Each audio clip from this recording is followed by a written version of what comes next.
hablar de los primeros auxilios. ¿Primeros qué? Son cuidados inmediatos que se le dan a una persona que ha sido lastimada o se siente mal antes de que llegue un médico. Ah, vale. ¿Y qué debemos de hacer? Pues lo primero es conocer el protocolo PAS.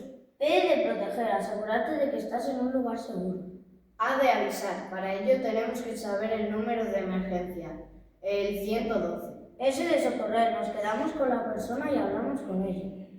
¿Y qué hacemos en situaciones comunes? En raspaduras y cortes lavamos la herida con agua limpia y un poco de jabón. En quemaduras pequeñas ponemos la zona en agua fría. Si alguien se atraganta, hay que usar la maniobra Enrich. Y para golpes en la cabeza, avisar y no dejar que la persona se duerma. Todo es más fácil si tenemos un boletín con todo lo necesario, pero también tenemos los consejos de oro. Mantén la calma. No das comida ni bebida.